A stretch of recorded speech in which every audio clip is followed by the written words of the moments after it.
Dear students, welcome to my class. How are you all? I hope you're all fine. Thank you for your sharing and thanks for your watching the videos and your appreciation, really, which gives me a fuel in order to do more videos.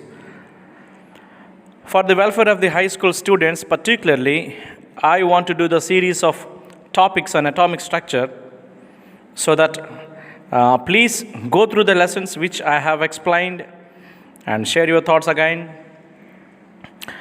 Today we are going to discuss new topic, that is Niels Bohr atomic model. Simply we can call it as Bohr's theory or Bohr's model. As we all know, Dalton explained matter is made up of smallest particles called as atoms, which cannot be divisible furtherly. It was disproved. And J.J. Thomson explained uniformly distributed. The charge is uniformly distributed in the atomic sphere. It was also disproved by the Rutherford's alpha scattering experiment. Then Rutherford atomic model also failed to explain the concept of neutrality and stability of the atom. Based on the Max Planck theory of radiation, that's called quantum theory of radiation, Niels Bohr explained some of the postulations by experimentation. First one, electrons revolve around the nucleus in specific circular orbits situated at a definite distance from the nucleus with a definite velocity. 2 points we must understand. Number one, electrons are revolving particles, but they are revolving in their specified path, which we called as orbit, shell. Second thing is, they are revolving, electrons are revolving, definite path, definite velocity. So number of revolutions per second by an electron in that orbit is equal to velocity by circumference, that is equal to v by 2 pi r. Second point is, as long as the electron remains in a particular orbit, it neither emits, that means lose, nor gains, that means absorb the energy.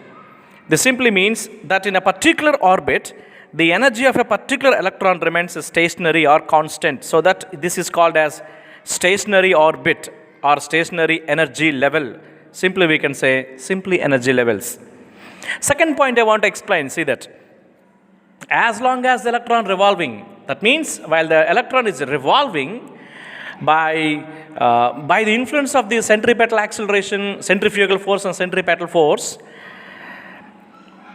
energy neither be given or neither be lost. So energy is constant of that electron in that orbit. So that we can call it as stationary orbit. Stationary orbit. That is expressed in principal quantum number, that is called as a small n is equal to 1, 2, 3, so on, where n is equal to 1, that shall called as k, n is equal to 2, that shall called as L, K, L, M, N, O, like that. And fourth point we want to discuss again.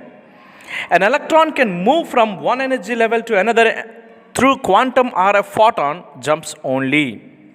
When it resides in an orbit with the lowest energy, it is said to be in ground state. It can jump from its lower energy level to higher energy level after absorbing energy. Here at higher energy level, it is called as excited state. In this point, we want to discuss electron can be jumped by absorbing energy. This is similar to the concept of Max Planck theory of radiation. That's called quantum theory of radiation. Electron is revolving around the nucleus in ground state. After receiving some amount of energy, it will be into the excited state. So an electron can move only from its ground state to excited state after absorbing energy only. Right? If it come from within 10 to the power of minus 8 second, it will release some amount of energy. Okay? This is one point. That energy that is equal to E2 minus E1 is equal to h nu, as we all know, according to Max-Planck theory. During transition between two stationary states, energy, the frequency of radiation absorbed, these two are equal. Where frequency of radiation nu is equal to E2 minus E1 by Planck constant. This is called Bohr's frequency rule. Next point is about the angular momentum. The angular momentum of an electron is in a given state can be expressed as mvr is equal to nh by 2 pi, where n is equal to principal quantum number, m is equal to mass of electron, v is equal to angular velocity of electron, r is equal to radius of the curvature. These are all thus where n is equal to 1 to 3. Thus, movement of an electron is possible in a certain having angular momentum integral multiple of h by 2 pi. We know h is constant and h by 2 pi is a constant value. These are the postulations explained by Niels Bohr. First point is orbit, second point is stationary orbit, third point is from ground state to excited state, and fourth point is energy is released and absorbed due to this jumping the electron from one level to another level. That energy level is expressed in the form of frequency of radiation, that is called as nu is equal to E2 minus E1 by h. That is called Bohr's frequency rule. Last one is mvr is equal to nh by 2 pi. This is called angular momentum of an electron. So from all these postulations and features of Bohr's atomic model, what can we learn? He explained first of all stationary orbit. So he explained Rutherford's atomic theory. That means he could not explain the concept of energy. What about the losing energy?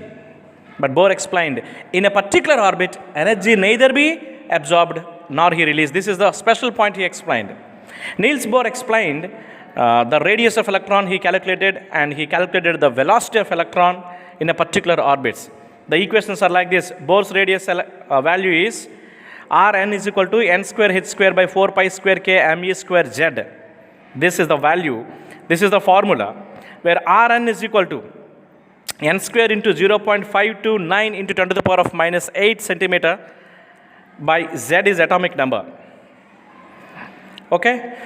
And